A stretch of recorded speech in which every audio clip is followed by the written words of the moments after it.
Understanding and Overcoming Loneliness, a compassionate guide to self-discovery and connection.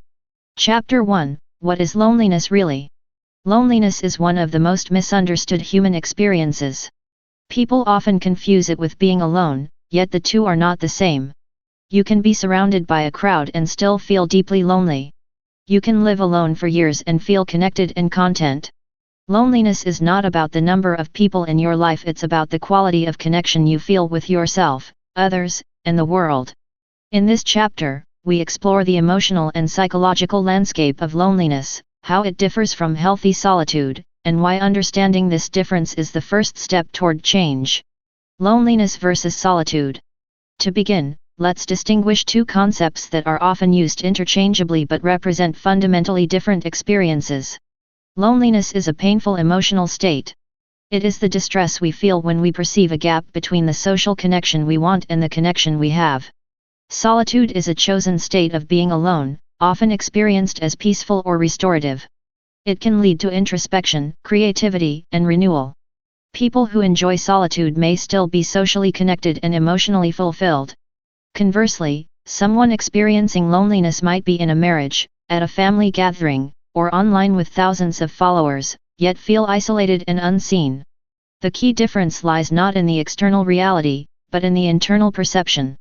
The psychology of loneliness. From a psychological perspective, loneliness stems from a perceived lack of meaningful connection. It is not just about companionship, but about emotional resonance, feeling understood, valued, and supported. Here's how loneliness can manifest psychologically. Cognitive distortions. Loneliness often feeds negative thinking patterns. You may begin to believe you are unlovable, uninteresting, or destined to be alone. Emotional withdrawal. The pain of loneliness can make people pull back from others, which in turn increases isolation. Heightened sensitivity. Lonely individuals may interpret neutral or ambiguous social cues as rejection or disinterest. These patterns are not signs of weakness or failure. They are protective responses developed by the brain to make sense of perceived social threat. Unfortunately, they often backfire, creating a cycle that reinforces loneliness. The emotional dimension of loneliness. Emotionally, loneliness can feel like emptiness, yearning, or even grief. It can be accompanied by anxiety, irritability, or a deep sense of sadness. You may struggle with sleep, experience low energy, or feel detached from the world. Common emotional experiences of loneliness include feeling invisible, as though others don't see or understand you.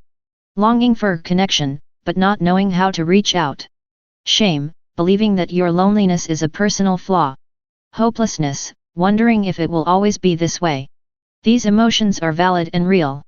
They are not overreactions, they are signals. Just as hunger alerts you to the need for food, loneliness alerts you to the need for connection. Why understanding loneliness matters.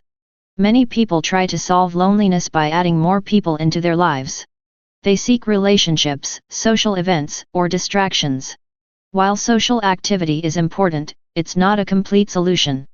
Without understanding the root emotional and psychological dynamics, loneliness can persist even in the busiest of lives. Understanding loneliness helps in several ways. It normalizes your feelings. You're not broken. You're responding to a deep human need. It helps you break the cycle of self-blame and disconnection. It opens the door to intentional healing, developing authentic relationships, improving self-worth, and cultivating emotional resilience. Everyone feels lonely at times. No one is immune to loneliness. It affects people of all ages, backgrounds, and personalities. A teenager facing social rejection, a middle-aged adult in an unfulfilling career, an elderly person adjusting to retirement, all can feel the ache of disconnection. Yet, loneliness is often hidden beneath smiles, achievements, and routines. People may fear being judged or misunderstood if they admit to feeling alone. This silence only deepens the isolation. The truth is that loneliness is a shared experience. And naming it clearly and compassionately is the first act of healing. Looking ahead. In the chapters that follow, we will explore where loneliness comes from, how it takes root, and what can be done about it. We will challenge myths, examine personal and societal influences, and most importantly, offer a path forward, one grounded in understanding, self-compassion, and real human connection. Loneliness is not a life sentence. It is a message. It's your inner voice calling you back to relationship, not just with others, but with yourself. Understanding what loneliness is really is the beginning of learning how to respond to it with kindness and clarity. And from there, change is possible. Chapter 2, Am I Truly Alone? One of the most painful aspects of loneliness is the belief that you are utterly alone, that you have no one who understands, supports, or sees you. But this belief, while emotionally powerful, is not always accurate. In many cases, it is not the absence of people, but the perception of disconnection that causes the greatest pain.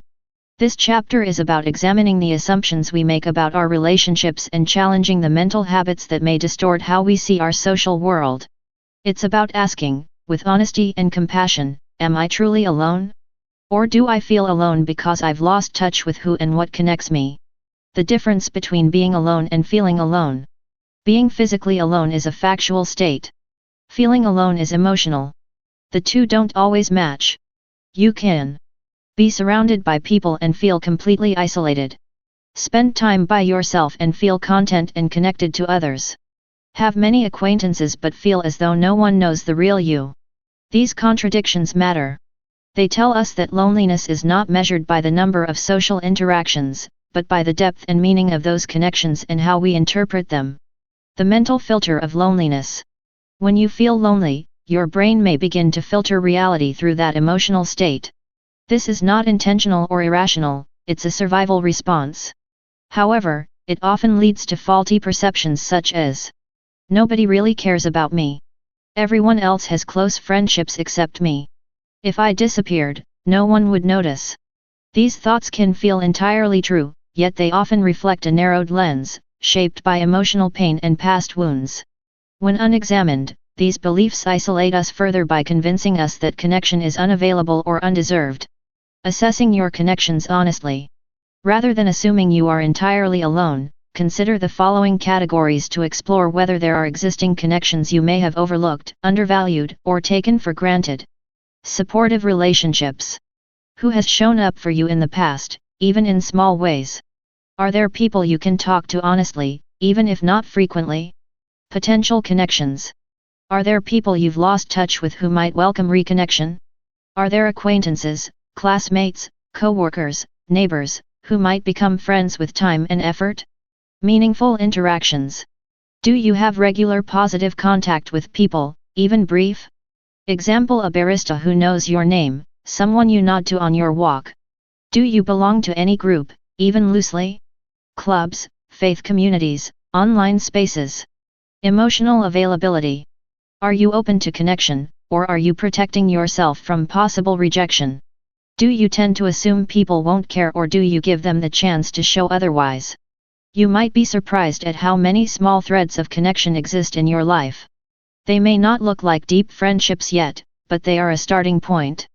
Loneliness often distorts awareness, causing you to discount real human contact because it doesn't meet an idealized standard. Why we sometimes don't recognize connection. There are several reasons we might not feel connected, even when we are not truly alone.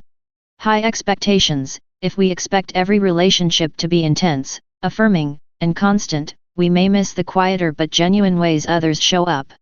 Fear of vulnerability. Past hurts may lead us to avoid opening up. We may fear judgment, rejection, or misunderstanding. Comparison with others. Social media, movies, and culture often show idealized friendships and families. These can make ordinary connections seem inadequate.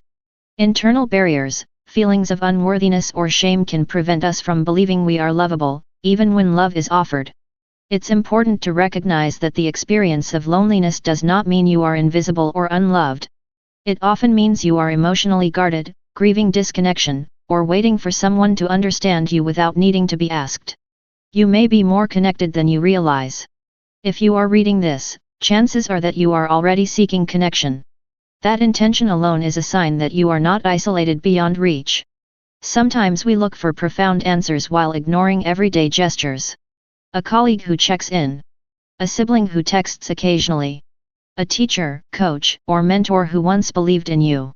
A stranger who offered kindness. These moments matter. They are real, valid forms of connection, and they often represent the starting point for something deeper.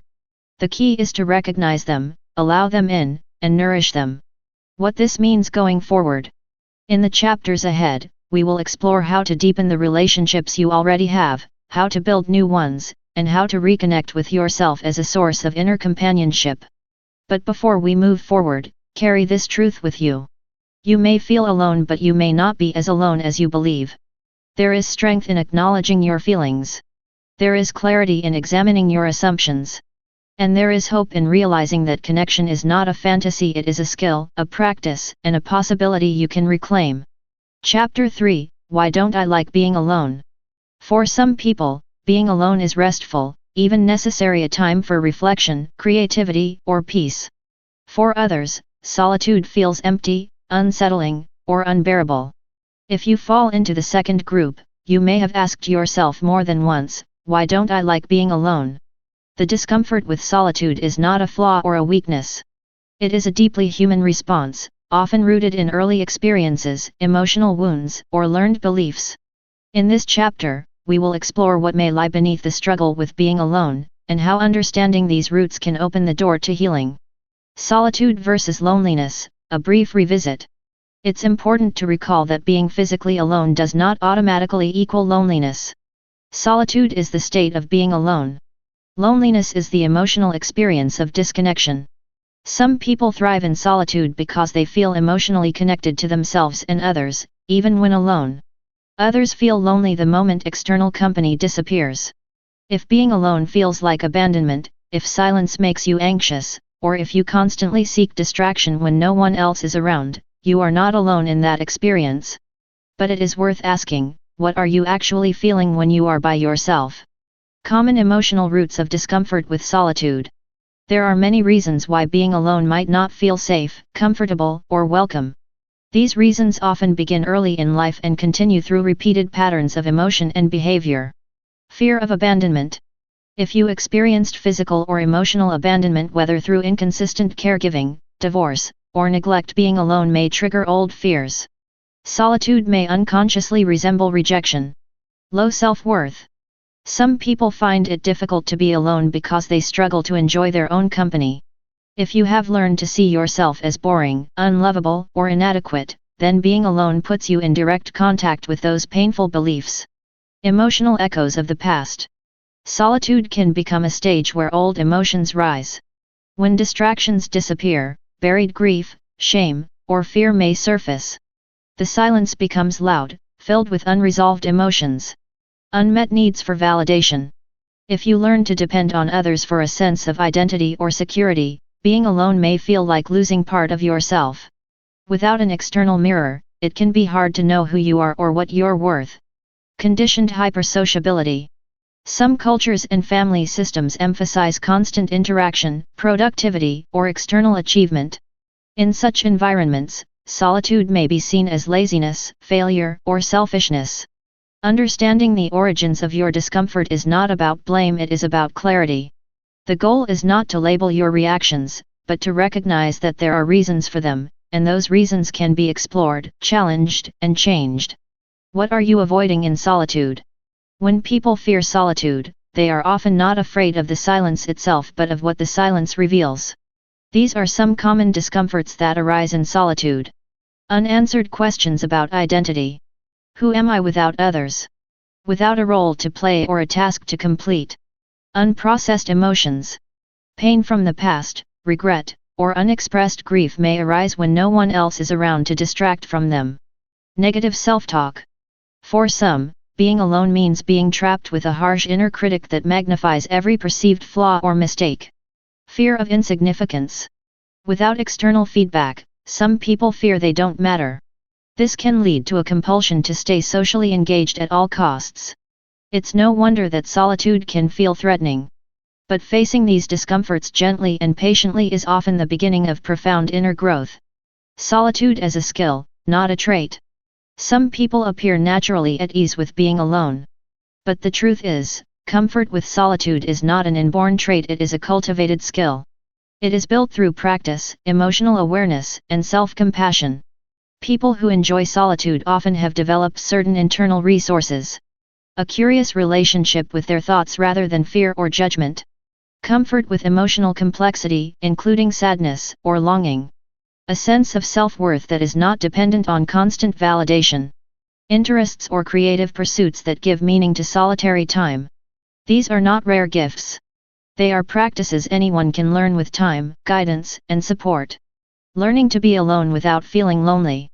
The ability to be alone peacefully is not about withdrawing from others.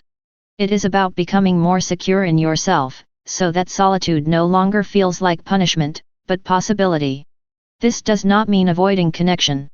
It means approaching solitude as a time to listen to your own needs and thoughts without judgment. Reconnect with your values, your body, and your creativity. Process what life has handed you without needing to perform or explain. Being alone can become an act of self-trust. A moment of rest, of self-reunion. But like all acts of trust, it must be built patiently. Looking forward. If you struggle with solitude, you are not broken. You are human and likely, you have experienced forms of disconnection or pain that have made solitude feel unsafe. But it can change.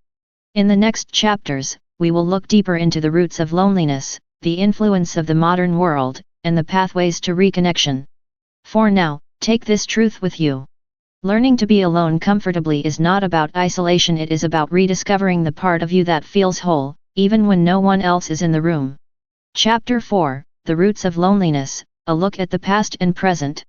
Loneliness does not appear out of nowhere. It is shaped over time by our life experiences, relationships, and the broader world we live in. Some of its roots reach deep into childhood, while others are embedded in the structures of modern life.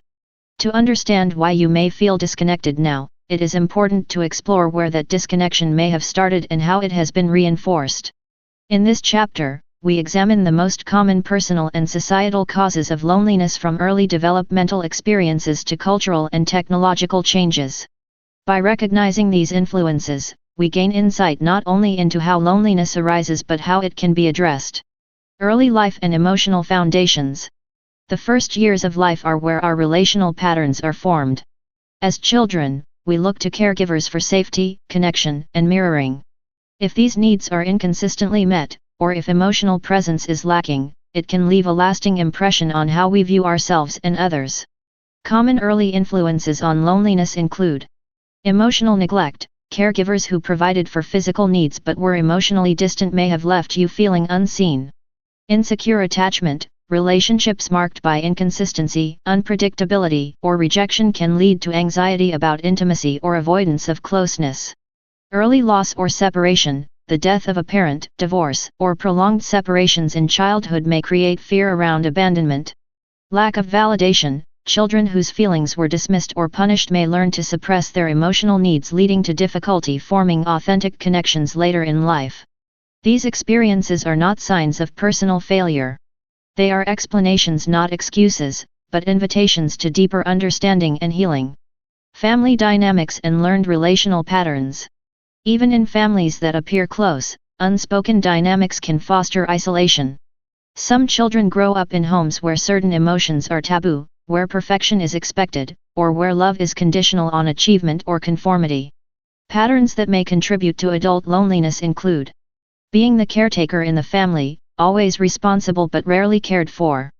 Playing the invisible child role, where others' needs always took priority. Experiencing competition, comparison, or favoritism among siblings. Living in households with high conflict but little emotional resolution. These roles shape how we behave in adult relationships, often leading us to recreate emotional distance, mistrust, or fear of vulnerability even in situations that are safe. Trauma and disconnection. Trauma, whether physical, emotional, sexual, or relational, disrupts a person's ability to feel safe in their own body and with others. It teaches the brain to be on guard, even when danger is not present. As a result, many trauma survivors experience chronic loneliness, not because they do not want closeness, but because their nervous systems associate it with risk. Trauma-related roots of loneliness may include avoidance of emotional intimacy due to past betrayal or harm.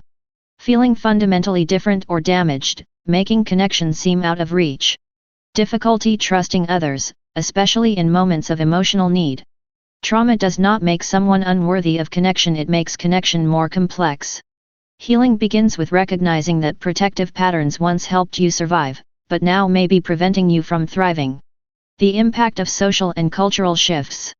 Beyond personal history, the structure of society itself has changed in ways that fuel disconnection. Modern life, particularly in urban and digital environments, often prioritizes productivity over presence, image over authenticity, and speed over depth. Key societal changes contributing to loneliness include mobility and relocation. Families and individuals move frequently for work or education, weakening long-term community bonds. Technology and social media. Constant digital connection can substitute for, or even replace, deeper emotional engagement. Work culture. Long hours, remote jobs, and economic pressure reduce time and energy for meaningful social interaction. Individualism. In many cultures, independence is celebrated while interdependence is undervalued or misunderstood. These shifts create a paradox: we are more connected than ever by technology, yet often less connected in our hearts and homes. The silent impact of shame. Shame is a quiet but powerful contributor to loneliness. It tells us that our loneliness is a sign of failure, that if we were better, more lovable, more social, we wouldn't feel this way. This belief isolates us further, making it harder to speak, reach out, or even admit what we feel. Shame does not just result from loneliness. It also perpetuates it. Breaking this cycle means realizing that loneliness is not a personal defect, it is a signal, a need, and a human experience shared by many. Understanding is the beginning of change. By looking at both our personal past and the broader societal landscape, we can begin to answer questions that so many people carry in silence. Why do I feel so alone, even when I try to connect? Why do relationships feel risky or unfulfilling? Why do I withdraw, even when I want to be close? The answers lie not in blame, but in history, your own and that of the world around you. Recognizing the roots of loneliness allows you to reclaim agency. You are not simply a product of your past or a victim of modern society. You are a human being with the ability to heal, grow, and create new forms of connection, within and beyond yourself. In the next chapter, we will explore how loneliness and depression are rising in today's world, not as an isolated personal issue, but as a widespread societal challenge, and what that means for your path forward. Chapter 5: The Rise of Loneliness and Depression in Modern Times. Loneliness and depression are not new to the human experience, but in recent decades, they have reached levels that suggest something deeper and more widespread is unfolding. Despite advancements in technology, communication, and access to information, more people than ever report feeling isolated, emotionally numb, or chronically disconnected. In this chapter, we explore why loneliness and depression are increasing in modern societies. We'll examine the influence of social media, shifting lifestyles, and the hidden cost of our digitally driven culture. By understanding these forces, we can begin to build healthier ways of relating to ourselves, to others, and to the world around us. The illusion of connection in a hyperconnected world. Technology has transformed the way we communicate. In a matter of seconds, we can message a friend across the world, share a photo with hundreds of people, or scroll through the lives of strangers. But what seems like connection is often surface-level interaction, lacking the depth and intimacy that real emotional support requires. Social media platforms encourage performance rather than presence. They present curated versions of life, highlight reels of joy, beauty, and success that can leave others feeling inadequate or unseen by comparison. Common emotional consequences of social media overuse include comparing your life to others' highlight reels, feeling left out, rejected, or invisible, reducing meaningful conversations to likes, shares, and comments, confusing attention with genuine connection. This creates a paradox: we are more connected than ever, yet many of us feel lonelier than ever. The digital world offers endless access, but rarely the authentic emotional reciprocity that sustains mental well-being. Modern lifestyles, faster, busier, and more isolated. Alongside digital transformation, daily life has become more fragmented and fast-paced. People often feel like they're moving from task to task without the time or space for real connection, either with others or with themselves. Aspects of modern life that contribute to loneliness and depression include work overload, long hours, remote jobs, and economic instability increase stress and reduce time for community and personal relationships. Geographic mobility, families move more frequently, often leaving behind support networks and long-standing friendships. Urban living, cities are crowded, yet emotionally isolating. People live close together but rarely engage deeply with neighbors. Decline of communal institutions, fewer people are involved in churches, clubs, or local gatherings that once fostered consistent social bonds. The result is that people may be constantly surrounded by others on subways, in offices, on screens but experience very little emotional presence or true belonging. The role of individualism and self-sufficiency. Cultural norms also play a role in the growing epidemic of loneliness. Many societies, particularly in the West, prioritize independence, self-sufficiency, and individual achievement. While these values offer freedom and autonomy, they also carry unintended costs. People may feel ashamed to need others. They may believe that asking for help is weakness, or that struggling emotionally means they have failed personally. This mindset isolates individuals, discouraging vulnerability and reinforcing emotional silence. In contrast, human beings evolved to be deeply social creatures thriving through cooperation, support, and shared purpose. When those needs are minimized or dismissed by culture, emotional health suffers. Technology's disruption of emotional rhythms. Beyond communication, technology has disrupted the natural rhythms of emotional life. Constant notifications, endless content, and the pressure to be always available fragment our attention and dull our capacity for reflection. Emotional fatigue increases with overstimulation. Sleep and rest suffer due to screen exposure and mental overload. Downtime, once used for processing and emotional digestion, is now filled with passive scrolling. This chronic distraction can prevent people from developing emotional awareness, which is crucial for understanding and addressing loneliness and depression. The hidden impact of pandemic and isolation events. In recent years, global events such as the COVID-19 pandemic have brought loneliness and mental health into sharper focus. Lockdowns, quarantines, and the loss of daily routines disrupted the few consistent social outlets many people relied on. For some, these experiences triggered anxiety and depression. For others, they exposed how little connection they had even before the crisis. Although the world is reopening in many ways, the emotional residue of isolation remains. These collective experiences have reminded us how fragile and necessary human connection is and how little infrastructure modern life provides to support it. A culture that forgets the inner life. Ultimately, the rise of loneliness and depression in modern times reflects more than a problem of technology or pace.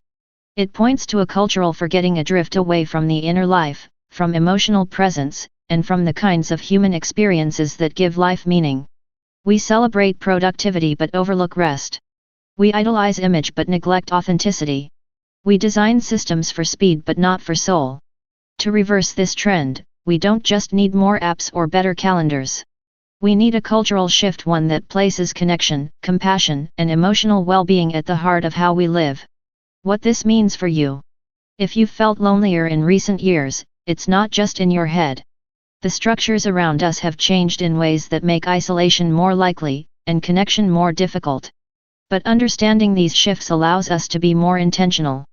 It allows us to question the assumptions we've inherited about strength, success, and self-reliance.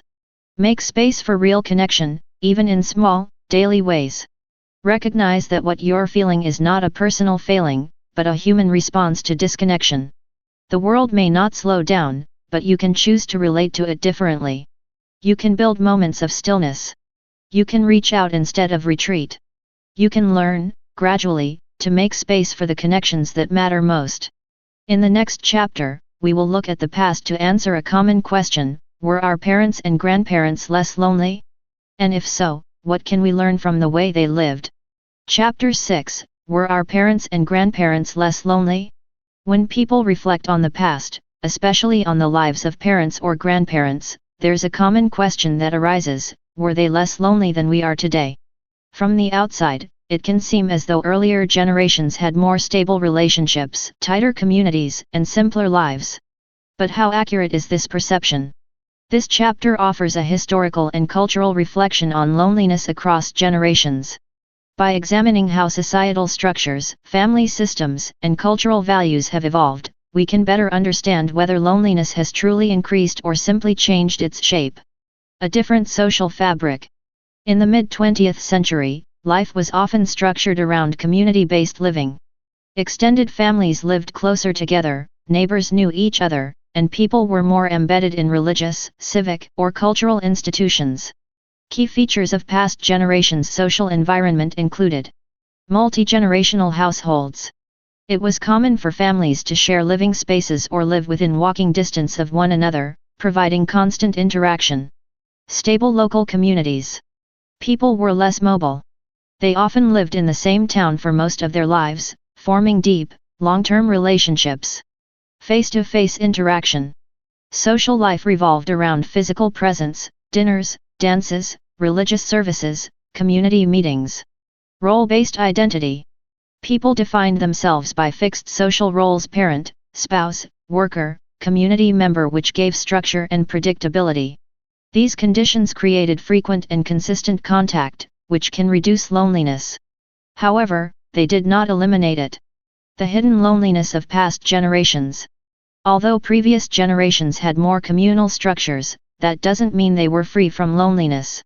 In fact, for many, loneliness was deeply present, just less openly discussed. Emotional expression was discouraged. Especially among men, sharing feelings or admitting emotional pain was seen as weakness. Women often endured emotional isolation in silence due to social expectations. Mental health was stigmatized. There was little language or support for depression, anxiety, or trauma. People often suffered alone, mislabeling their emotional struggles as personal failure. Marriage and family life could be isolating. Social norms often pressured people into relationships and roles that didn't reflect their needs or identities. Loneliness within marriage was common but rarely acknowledged. Limited autonomy. In tightly knit communities, those who differed in beliefs, identity, or personality often felt trapped, unseen, or excluded. In this way, the loneliness of previous generations was not necessarily less. It was quieter, more private, and often masked by duty and routine. What has changed in today's world? The current rise in reported loneliness reflects both a shift in lifestyle and a shift in awareness. Increased independence. Modern life emphasizes freedom and self-direction. While this allows for personal growth, it can also lead to disconnection when social ties are weak or unstable. Erosion of community structures. Many traditional sources of connection, churches, civic groups, extended families, have diminished or been replaced by more individualistic or virtual communities. Mobility and globalization. People change jobs, cities, and even countries more often, which can disrupt deep-rooted relationships. Greater emotional literacy. Today, people are more likely to identify, discuss, and seek help for feelings of loneliness. This may make it seem like loneliness has increased, when in fact, our willingness to name and share it has grown. Gains and losses, then vs. Now. To truly understand loneliness across generations, we need to avoid idealizing the past or condemning the present. Each era brings its own set of conditions, advantages, and struggles. What past generations had? More built-in social rituals and communal living. Stronger geographic and familial stability. Clear social expectations and roles. What today's generations have? More autonomy and freedom of expression. Greater openness about emotional and mental health. Tools for global connection and community building. What has been gained in emotional awareness may be offset by a loss of embedded community. What has been gained in freedom may come with new forms of isolation. Learning from the past, moving toward the future. There is no perfect era, only different ways that human beings have tried to meet their need for connection. If we look at our parents and grandparents with curiosity, not just nostalgia, we can learn valuable lessons. The value of consistency. Small, regular interactions often matter more than grand gestures. The power of presence. Face-to-face time creates bonds that digital contact struggles to match. The role of shared purpose. Working together toward a common goal, whether in families or communities, creates connection. The cost of silence. Avoiding emotional truth may preserve appearances, but it prevents real intimacy. You are not starting from scratch. The structures that supported past generations may no longer be intact, but the need for connection remains the same. The good news is that connection is not a lost art. It is a skill that can be revived. You can draw from the wisdom of the past while using the tools of the present. You can build relationships rooted in presence, shared values, and emotional honesty without giving up your individuality or freedom. Loneliness is not a modern invention. It is a long-standing human experience. But today, we are more equipped than ever to understand it, talk about it, and take steps toward healing. In the next chapter, we will explore a fascinating contrast. Why do some people enjoy solitude while others struggle with it? What makes the difference and what can we learn from those who find peace in being alone? Chapter 7, The Paradox of Enjoying Solitude. While many people find solitude uncomfortable or even distressing, others seek it out with intention and joy. They describe it as nourishing, creative, and restorative. This contrast reveals a profound truth: solitude is not inherently good or bad, it's shaped by how we relate to it. Why is it that some people thrive in solitude while others feel empty or anxious when alone?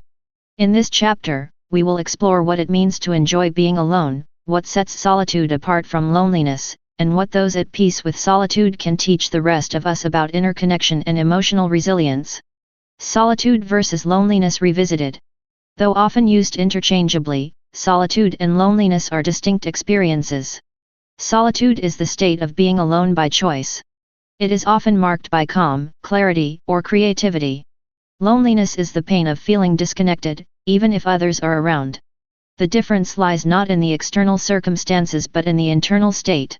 People who enjoy solitude typically feel emotionally connected to themselves and others, even in the absence of company. The psychology of solitude lovers. People who are comfortable with being alone often share certain traits and experiences that shape how they perceive solitude. Common characteristics of those who enjoy solitude include self-acceptance. They are at ease with their thoughts and feelings. They don't fear their own company because they aren't trying to escape from themselves. Internal sense of worth. They don't depend solely on external validation to feel valuable. Their self-esteem is rooted in intrinsic values and personal goals. Creativity and curiosity. Many people use solitude as a space for reflection, writing, art, or exploration. It becomes a playground for the imagination. Emotional regulation. They have learned to manage difficult emotions without always needing external distraction or reassurance. Balanced social life. Solitude lovers aren't antisocial. They often have meaningful relationships but need time alone to recharge or process. Importantly, enjoying solitude is not about avoiding people. It is about developing a relationship with oneself that is strong enough to stand on its own. Why some struggle and others thrive. The difference between those who struggle with solitude and those who enjoy it is not about strength, it's about safety. For many, being alone does not feel safe because it brings up unresolved emotional pain or trauma. It triggers feelings of unworthiness or shame. It leaves them without distraction from internal struggles. It highlights a perceived lack of meaningful connection. For those who thrive in solitude, these emotional triggers have often been acknowledged, processed, or reframed. In some cases, solitude became healing because they learned to face what was once avoided. What we can learn from solitude seekers.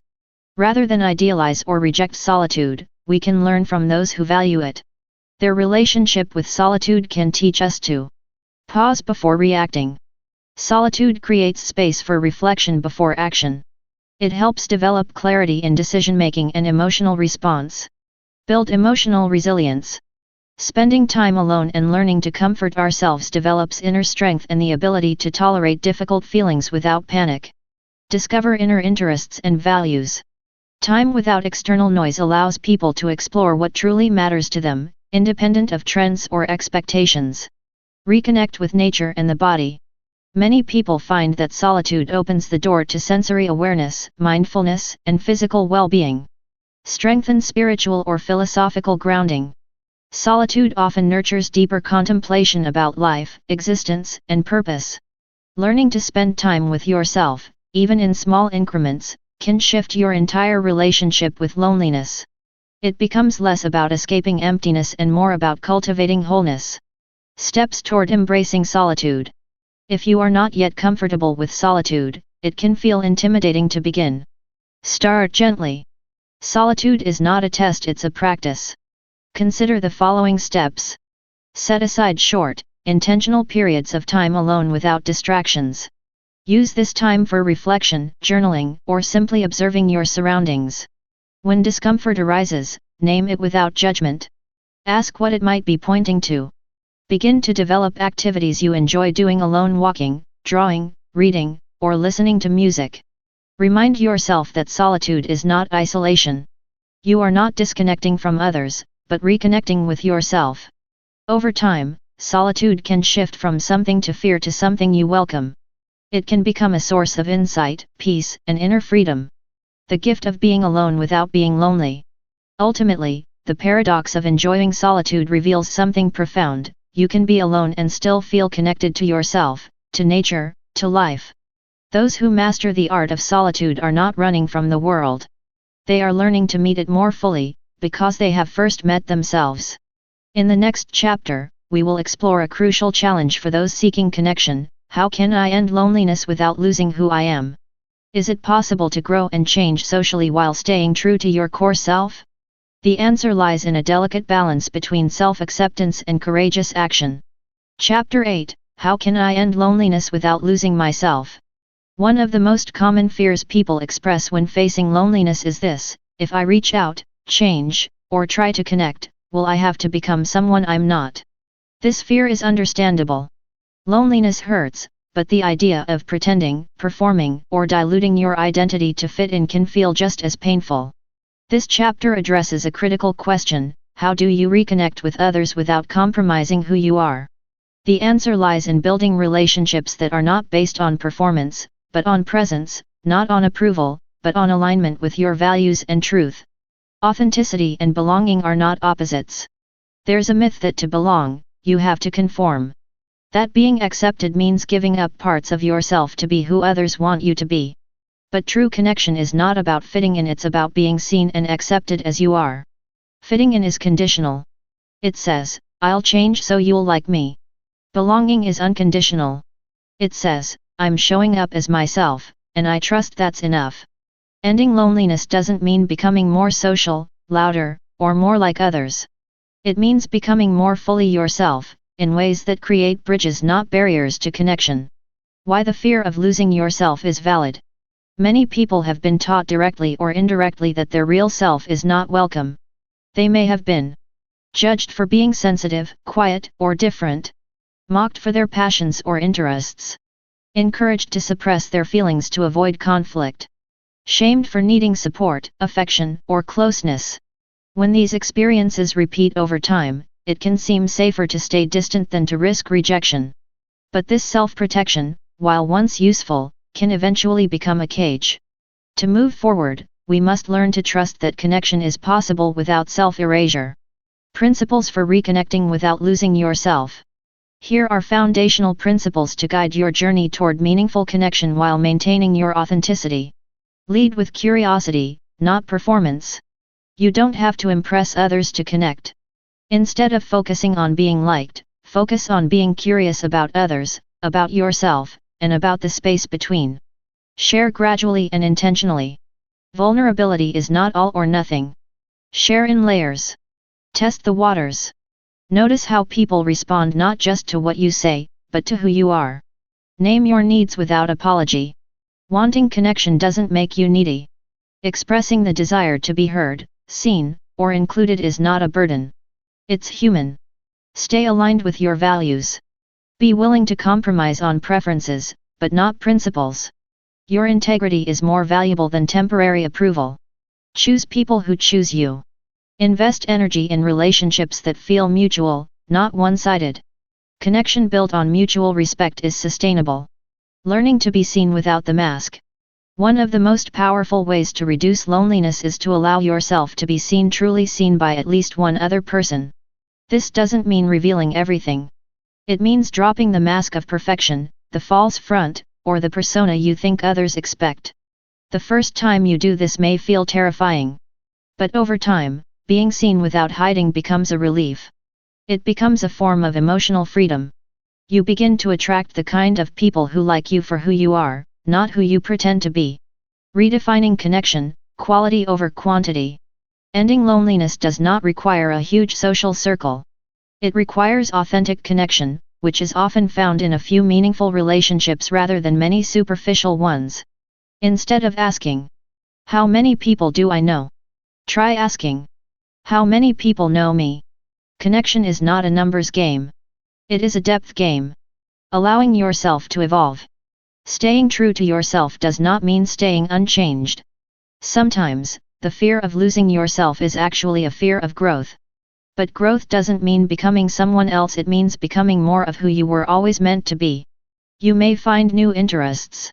You may develop new boundaries. You may learn to communicate differently. None of this is betrayal, it is evolution. You can learn new social skills without becoming fake. Adjust old patterns without losing your core. Open up emotionally without abandoning your strength. Change can be authentic. Growth can be aligned. A balanced path forward. If you want to end loneliness, don't ask, "How do I become more likable?" Ask instead, "What parts of myself have I been hiding? What kind of connection do I long for?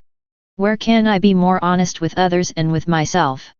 This is not about changing who you are to find connection. It's about bringing more of your real self into your relationships, and trusting that the right people, those who see and value you, will respond. Closing reflection. The path out of loneliness is not a performance. It is a return to yourself, and a reaching out from that place of honesty. You don't have to choose between solitude and social life, between authenticity and connection. You can be fully yourself and deeply connected. You can be honest and accepted. You can grow and remain true. In the next chapter, we will explore how to take safe, meaningful steps toward change, especially if you've been isolated for a long time. Change is possible. And it doesn't require becoming someone else. It begins with who you already are. Chapter 9, Safe and Honest Steps Toward Change. Change doesn't need to be drastic to be meaningful. For those facing loneliness, especially after months or years of emotional isolation, the idea of reaching out or starting over can feel overwhelming or unsafe. That's why the path forward must be both practical and emotionally safe. In this chapter, we focus on simple, real-life strategies to begin building meaningful relationships without pressure, pretense, or panic. You don't need to become a different person. You don't need to rush. You only need to begin with honesty, with care, and with patience. Start where you are. The first step in any meaningful change is recognizing and accepting your current emotional state without shame. You can ask yourself, "Am I ready to connect with others, or do I first need to reconnect with myself? What fears come up when I imagine reaching out? What small step feels possible today? Not ideal, not perfect, just possible." Change starts with self-honesty, not with a complete life overhaul. Step 1. Reconnect with yourself first. Before building outward relationships, start strengthening the one you have with yourself. This makes external connection feel less threatening and more genuine. Ways to reconnect with yourself. Spend 10 to 15 minutes a day in quiet reflection or journaling.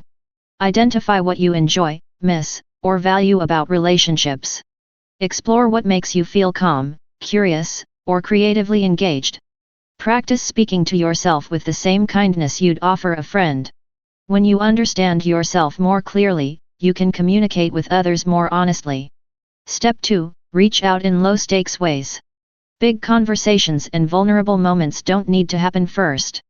Begin with light, manageable interactions that help rebuild trust and social confidence. Examples of low-stakes social steps. Smile at a neighbor or greet a cashier sincerely. Send a simple message to an old friend without expecting an immediate response. Comment positively on someone's post or share something thoughtful. Join a public class or workshop, online or in person, on a subject of interest. These are not superficial, they are foundations. Small consistent steps lay the groundwork for deeper connection later. Step 3. Be honest about where you're at. You don't need to hide your loneliness or pretend to be more confident than you feel. Honesty creates space for connection that's built on truth. You might say, "I've been feeling disconnected lately and want to reach out more. I realized I've missed talking to people and am trying to change that. I'm working on reconnecting with others. Would you be open to catching up?" Vulnerability, when shared gradually and safely, often leads to stronger, more meaningful bonds. Step 4. Practice saying yes, within boundaries. Sometimes loneliness is perpetuated not by a lack of opportunities, but by fear-based avoidance. One way to shift this is by saying yes to invitations, opportunities, or new experiences that feel safe even if they bring some anxiety. This doesn't mean abandoning your boundaries. It means pushing gently against the edges of comfort in service of connection. You can ask, does this opportunity align with my values? Will I feel proud of myself for trying even if it doesn't go perfectly? Can I prepare a way to step out early if it becomes overwhelming? This practice is not about forcing yourself, but stretching yourself with care. Step 5. Learn to receive and reciprocate. Connection is not only about giving. Many lonely people are generous listeners or supporters but feel uncomfortable receiving attention, affection, or help in return. Building meaningful relationships means allowing others to care for you, too. You might begin by accepting compliments without deflecting. Allowing others to help you with small tasks or favors. Sharing your thoughts or feelings even when they're not polished. This mutual exchange is what builds trust and emotional closeness. Step 6. Reflect, adjust, and keep going. Every relationship is a process. Some people will respond warmly, others won't. That's part of the journey, not a reflection of your worth. After each new step or social interaction, take a moment to reflect. What went well? What was hard? What would I do differently next time? How did it feel to be seen, heard, or present? This self-reflection turns experience into wisdom, helping you grow without self-judgment. Step 7. Set realistic expectations. You don't need to have a full social circle overnight. You don't need to find a best friend within a week. Meaningful connection is slow, intentional, and built through repeated, shared experiences. It's okay if the first attempt feels awkward. You don't connect deeply with everyone. Some conversations stay surface level. Loneliness fades not from a single breakthrough, but from consistent effort, honest connection, and emotional safety. Change is not perfection, it's movement. You don't need to fix your entire social life. You don't need to become fearless or outgoing. You only need to move forward, even in small ways, with honesty and care. Progress looks like trying something new, speaking one truth, listening with presence, showing up, even when you feel unsure. These moments matter. They accumulate. They shift your inner landscape from isolation to openness. Looking ahead. You are not meant to live disconnected. And you do not need to change who you are to feel close to others. You only need to walk toward connection one honest step at a time. In the next chapter, we will explore how your social environment, your relationships, surroundings, and community affect your experience of loneliness. Sometimes change begins not just from within, but from the company you keep. Chapter 10: Your social circle and its role in loneliness. Loneliness is not just an internal feeling, it is shaped, magnified, or soothed by the people around us. The company we keep, the environments we inhabit, and the quality of our relationships all influence whether we feel connected or isolated. In some cases, you may feel lonely not because you are completely alone, but because you are surrounded by people who do not truly see, support, or understand you. In this chapter, we explore how your social circle affects your sense of belonging, how to evaluate the relationships in your life, and how to create or shift your environment toward deeper connection and emotional support. Not all company cures loneliness. It's possible to be busy, social, and even admired and still feel painfully alone. This happens when the people around you don't align with your values, don't accept your true self, or don't connect with you on a meaningful level. Signs your social circle may be contributing to loneliness. You feel drained rather than energized after spending time with others. You regularly hide parts of yourself to be accepted. Your conversations feel superficial or one-sided. You feel more isolated during group events than when alone. You rarely feel emotionally safe or supported. These are not signs that something is wrong with you. They are signals that your environment may not be nourishing your emotional needs. Evaluating the quality of your relationships. To better understand how your relationships are affecting your loneliness, consider asking the following questions about the people you spend time with regularly. Do they listen when I share something important? Can I be myself around them without fear of judgment? Do they check in with me when I'm struggling or only when they need something? Do they encourage my growth, or do they make me feel small? Do I feel respected, valued, and emotionally seen? This kind of reflection isn't about blame. It's about clarity. Some relationships may need adjusting. Others may need more attention and investment. Some may need to be released. The power of aligned connection. Loneliness doesn't end by simply increasing the number of people in your life. It ends when you build relationships rooted in mutual understanding, care, and emotional authenticity.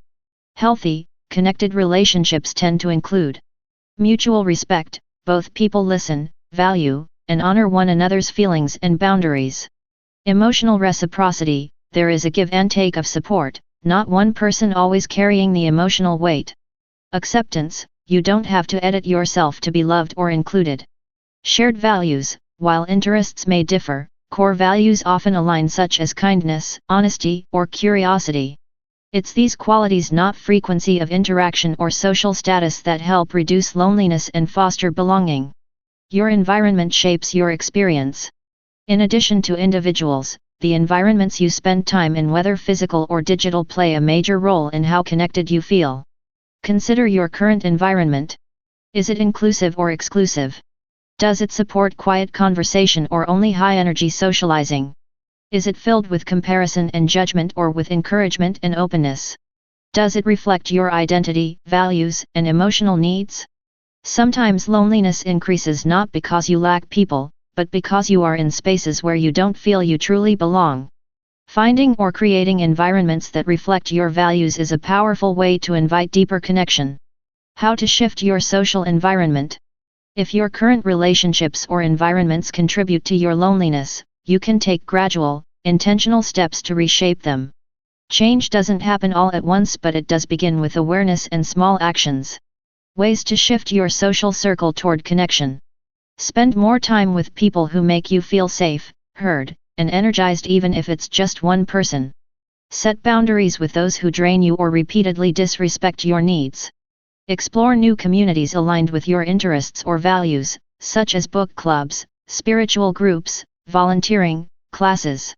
Reflect on your role in relationships. Do you give others the same openness and support you seek? Focus on quality over quantity. A few meaningful relationships can transform your sense of belonging. When you feel like you don't belong anywhere. Some people feel chronically out of place, no matter where they go. This may stem from past rejection, cultural differences, trauma, or personal sensitivity. If this is your experience, know that you are not alone, and your sense of not fitting does not mean you are flawed. It means you have not yet found the spaces or people that reflect your truth. In time, and with intentional effort, you can build a circle where you belong, not by becoming someone else, but by discovering where your true self is welcomed. You deserve the right people around you. Loneliness often begins to fade not when we find more people, but when we find the right people, those who accept us, challenge us kindly, and walk with us in both joy and struggle. As you move forward, remind yourself. You are allowed to outgrow relationships that no longer serve you. You can create new patterns and communities at any stage of life. You deserve spaces where you don't have to shrink, pretend, or hide. In the next chapter, we'll explore how to seek help from professionals when loneliness becomes overwhelming or when emotional wounds feel too deep to face alone. Support is available, and asking for it is a powerful step toward healing. Chapter 11: Who can help? Seeking professional support. Loneliness can be persistent, painful, and complex. While self-help strategies, personal reflection, and supportive relationships can provide meaningful relief, sometimes these are not enough. In such cases, seeking professional support is not only appropriate, it is wise, courageous, and potentially life-changing. Many people struggle to know when to ask for help or where to begin. Some fear being judged or misunderstood. Others believe they should be able to fix it themselves. In this chapter, we break down how professionals can help with loneliness, what types of therapy are available, and how to find support that feels safe and effective for you. When to consider professional help. It's time to reach out when loneliness becomes Chronic, you've felt consistently isolated for months with little change. Overwhelming, your emotional pain feels too heavy to manage alone. Disruptive, loneliness affects your sleep, appetite, work, or ability to function. Linked with depression or anxiety, you feel hopeless, numb, panicked, or excessively self-critical. Accompanied by thoughts of self-harm or suicide, this is a medical emergency. Help is needed immediately. Asking for help doesn't mean you are weak or broken. It means you recognize that loneliness is a real emotional condition that deserves care and support just like any physical health issue. What therapy can offer? Therapy is not about fixing you. It is about creating a safe, structured space to explore your feelings, understand your patterns, and find new ways to connect with yourself and others. Therapy can help you understand the deeper causes of your loneliness, such as attachment patterns, trauma, or self-beliefs. Identify and shift negative thought patterns that keep you isolated. Develop social skills and confidence to engage more comfortably with others. Process painful experiences in a supportive, non-judgmental environment. Learn emotional regulation tools to manage feelings of emptiness or anxiety. Therapists are trained to meet you where you are, walk with you through difficult emotions, and help you build tools for healing and growth. Types of mental health professionals. Understanding the different types of professionals can help you choose the right kind of support. Psychologists, PhD or PsyD trained in therapy and psychological testing, can treat a wide range of emotional issues. Psychiatrists, MD medical doctors who can diagnose mental health disorders and prescribe medications. Licensed clinical social workers, LCSW provide therapy and often specialize in community or systems-based support. Licensed professional counselors, LPC, or marriage and family therapists, LMFT focus on mental health, relationships, and emotional healing. Life coaches or peer support specialists, while not licensed therapists, they can offer encouragement, accountability, and practical guidance for personal development. Each professional may bring a unique style, but the right one will always respect your values, listen to your story, and help you grow in a way that feels empowering, not pressured. Common therapy approaches for loneliness. Several therapeutic models are particularly effective in addressing loneliness. Cognitive behavioral therapy, CBT, helps you identify and change thought patterns that fuel isolation, self-doubt, or fear of rejection. Psychodynamic therapy explores unconscious beliefs and childhood experiences that shape your current relationship patterns. Interpersonal therapy, IPT, focuses on improving communication, emotional expression, and relationship-building skills. Humanistic therapy, example person-centered therapy, emphasizes self-acceptance, personal growth, and emotional presence in the therapeutic relationship. Group therapy provides a supportive space to share experiences, reduce shame, and learn from others facing similar struggles. Therapy is not a one-size-fits-all solution. Finding the right approach and the right therapist can take time. But when it fits, it can be profoundly healing. How to find the right support?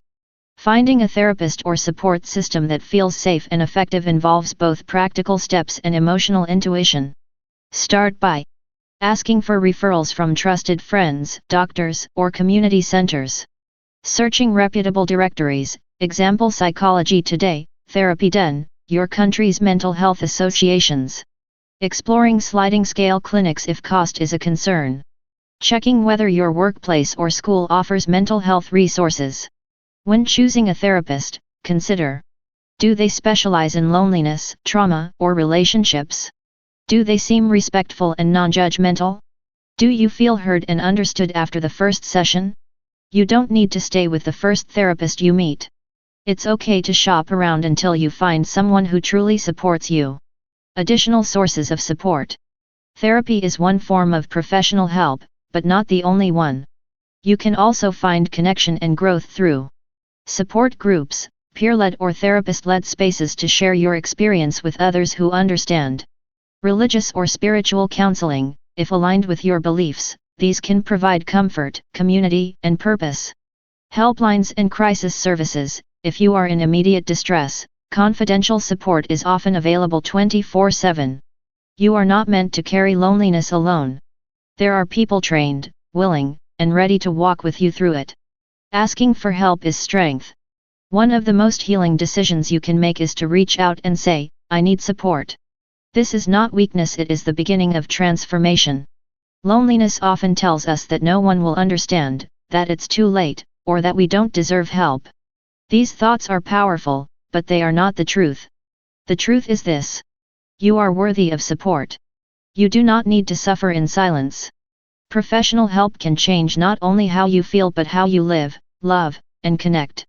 In the final chapter, we'll explore how all the pieces come together, the power of self-kindness, the potential for growth, and how your journey through loneliness can become a foundation for lasting connection and self-trust. Chapter 12: The Power of Self-Kindness and Growth. Loneliness often whispers a dangerous lie: there's something wrong with you. It tells you that your need for connection is a flaw, your emotional pain is proof of weakness, and your desire for closeness is too much.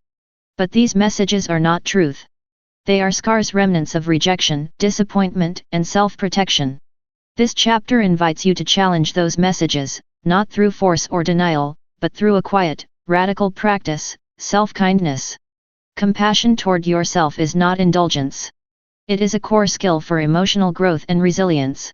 It is the soil from which healing takes root and connection can grow. Without it, every attempt to build a new life becomes exhausting. With it, even the most painful experiences become meaningful steps forward. Why self-kindness matters. Self-kindness is not the same as self-pity or self-esteem. It is the practice of treating yourself with the same understanding and care you would offer a dear friend who is struggling. When you're lonely, critical inner voices often become louder. You may find yourself thinking, "No one wants me. I always ruin things. I'm too broken to connect." These thoughts don't help. They deepen the pain. Self-kindness doesn't argue with your feelings, it listens, responds with care, and says, "This hurts, and you're allowed to feel that. But you're not hopeless, and you're not alone." 3 core elements of self-compassion. According to leading psychologist Dr. Kristen Neff, self-compassion includes 3 essential components. Self-kindness, being gentle with yourself instead of harsh or critical. Common humanity, recognizing that struggle and imperfection are part of being human, not signs of failure. Mindfulness, being aware of your pain without becoming consumed or overwhelmed by it. These elements help you face your loneliness with courage instead of shame. They help you take small steps without demanding perfection. They build emotional resilience by offering an inner refuge, no matter what's happening externally. Growth begins where self-judgment ends. You don't need to be fixed. You need to be understood, especially by yourself. Loneliness often becomes chronic because people internalize it as a personal flaw. They believe they are unlovable, not good enough, or inherently different. But the truth is that healing begins when you stop trying to become someone else, and start becoming more gentle and curious about who you already are. Growth doesn't mean becoming perfect. It means becoming more honest, integrated, and whole. It means learning from your pain instead of denying or avoiding it. Practices to cultivate self-kindness and growth. You don't need to wait for circumstances to change in order to begin healing. You can start where you are, with small, powerful acts of care. Daily self-check-ins. Ask yourself, what am I feeling right now? What do I need? Listen without judgment. Reframe your inner dialogue. When you catch harsh self-talk, gently replace it with compassionate truth. For example, instead of "I'm too much," try "I feel a lot, and that's part of my humanity." Celebrate small progress. Acknowledge every step you take, no matter how small. Each effort is an act of courage. Rest when needed. Growth requires energy. Allow yourself rest without guilt. Healing is not a race. Practice forgiveness. Let go of old shame, past mistakes, or regrets where possible.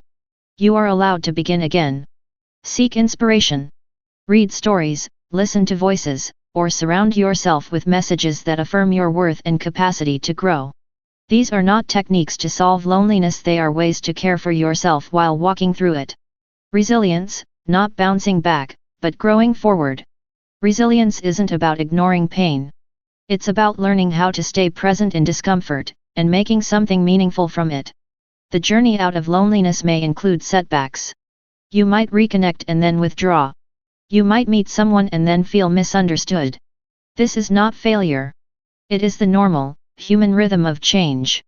Resilience means you keep trying. You adapt. You learn. You soften, but you don't give up. Becoming a source of connection. As you grow in self-kindness, something shifts. You stop looking for others to complete you and instead begin to offer presence, empathy, and care. You become the kind of person who creates connection, not just seeks it. When you feel secure in yourself, others feel safer around you. When you accept your emotions, you can accept others more easily. When you speak honestly, you invite others to be real, too. Your healing doesn't just benefit you. It becomes a beacon, a quiet signal to others that it's okay to be real, to be vulnerable, and to belong. You are growing, even now. If you've made it this far in the journey through reflection, challenge, and emotional honesty, then you've already begun to grow. The loneliness you feel is not the end of your story. It is the turning point. The signal that your heart wants more and is ready to receive it. Self-kindness is not a destination. It is a daily choice. And each time you choose it, you affirm this truth. You are not broken. You are not alone. You are not too late. You are in process, and that process is sacred. In the conclusion, we'll bring everything together, reminding you of your strength, your agency, and your ability to create a life rooted in connection, meaning, and authenticity. The journey is not over, but your direction has changed. And that makes all the difference. Conclusion: you are capable of building a connected life.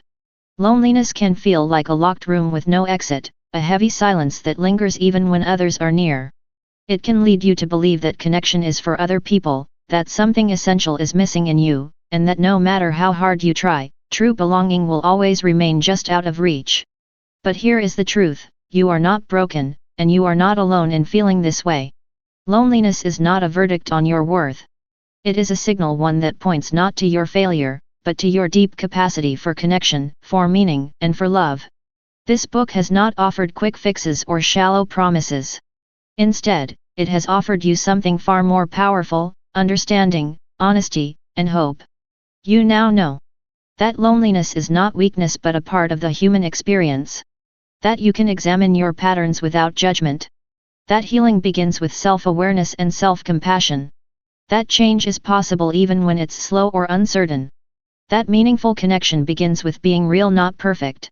Wherever you are starting from, you are starting from a place of strength. Why? Because you are paying attention.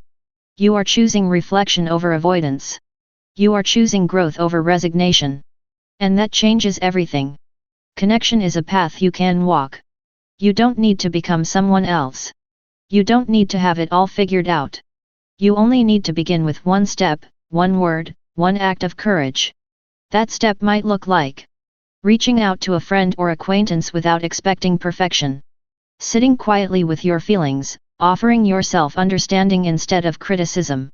Trying something new: a class, a group, a place, just to see what happens. Speaking your truth, even if your voice shakes.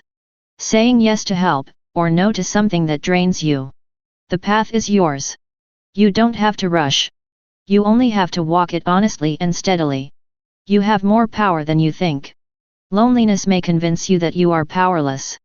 But every time you choose to understand yourself instead of judging yourself, you take back your power. Every time you dare to connect, even in small, uncertain ways, you reclaim agency over your life. Power does not always look like confidence or control. Sometimes it looks like quiet persistence. Sometimes it looks like trying again. Sometimes it looks like saying, "I matter," even when your mind says otherwise. You are not just capable of building a connected life, you are already building it. Every insight, every question, every act of care has been a brick laid on the path toward belonging. Let this be the beginning, not the end. This book is a guide, not a finish line. Your journey continues and you don't need to travel it alone. Support is available. Connection is possible. You are allowed to want more. You are allowed to take up space. Your life is not defined by the pain of the past or the silence of the present. It is shaped by the choices you make now, the people you invite in, and the way you treat yourself in moments of doubt. Let this be your reminder. You are worthy of real connection. You have the strength to change old patterns. You are not invisible, and your presence matters. A final word of encouragement. If you feel afraid, uncertain, or tired, that's okay. Courage isn't the absence of fear. It's the decision to keep going anyway. And you are already doing that. So take a breath. Acknowledge how far you've come. And remember, you are capable of building a connected life. Not just a busy life. Not just a visible life. A truly connected life where you are seen, valued, and held. A life where you are allowed to be human, to be imperfect, and to be deeply, meaningfully loved. That life is possible. And it begins with you.